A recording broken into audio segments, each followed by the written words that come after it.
Привіт! З вами SubGirl. Якщо сьогодні п'ятниця, значить настав час підбити підсумки. Що було важливого цього тижня? Перше відео в історії YouTube стало музейним експонатом. У лютому платформі виповнився 21 рік, і з цієї нагоди ролик «Я в зоопарку» представили в Лондонському музеї Вікторії та Альберта. Alright, so here we are in front of the elephants. Cool thing about these guys is that they have really long fronts. На підготовку проекту пішло 18 місяців. У результаті вдалося показати, як платформа виглядала станом до 8 грудня 2006 року. Щодо нового інтерфейсу, голосові відповіді на коментарі тепер доступні всім креаторам. Ви можете відповідати аудиторії голосом в основному застосунку або через Studio Mobile. Платформа системно рухається в бік глибшої взаємодії з глядачами.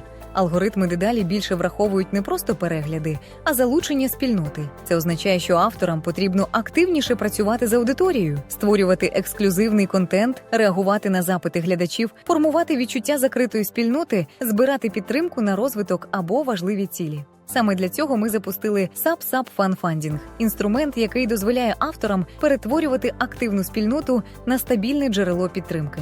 Деталі в описі до відео. І поки YouTube додає нові інструменти для взаємодії, цікаво подивитися, наскільки великим став український ринок. Бо це вже не просто кілька популярних каналів. Це десятки тисяч креаторів. Антон Демченко – IT-спеціаліст, який зібрав і візуалізував понад 10 тисяч україномовних YouTube-каналів на інтерактивній мапі. У вибірку потрапили канали з більш ніж 1000 підписників, які системно створюють контент українською. Так виглядають 10 тисяч україномовних каналів на YouTube. Це континент музики, а це архіпелаг оглядів на ігри. Тут у нас спорт, звичайно ж новини і політика. Тут куточок для дітей, а тут люди читають. Це шукачі скарбів, а це пасічники. Тут у нас кластер з дронами. Виявляється, у нас дуже багато каналів про християнство. А це вся українська айтішка. Звичайно ж кулінарні шедеври. А це ASMR. Тут у нас страшні історії, а це True Crime. Тут фанати кей-попа.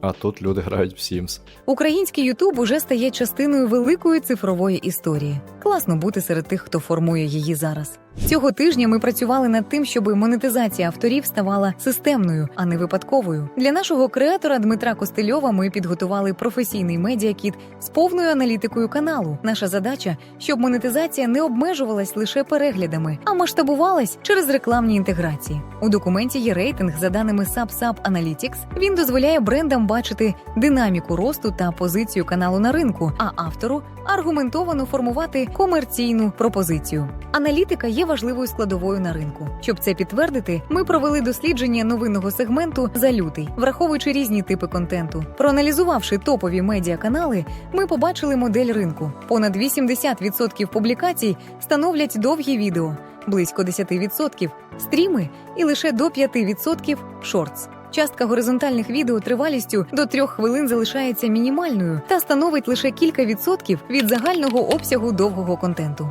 Найбільш типову ринкову модель демонструють 24-й канал, Фабрика новин, ICTV, Подробиці та Ми Україна.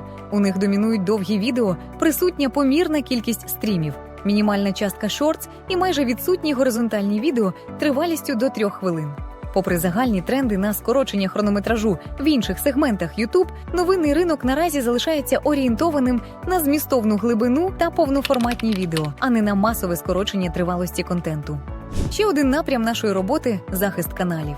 Команда SubSub провела вебінар на тему «Як не втратити канал у 2026 році», де розібрали масові видалення, страйки, демонетизацію, порушення політик і кейси з практики. Якщо ви вже створили якийсь канал, який був видалений або демонетизований, скоріш за все, ваші інші канали зазнають такої ж самої ситуації, їх або видалять, або демонетизують. Чи можна взагалі відновити канал вже після видалення? Так, дійсно можна, але завжди є ось це «але».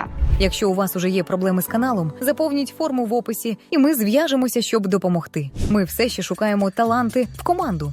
Зараз відкриті позиції Product Manager, YouTube Moderation Manager, Business Development Manager, Content Marketing Manager. Посилання на вакансії в описі до відео. Підтримайте відео лайком і коментарем. Побачимось наступної п'ятниці.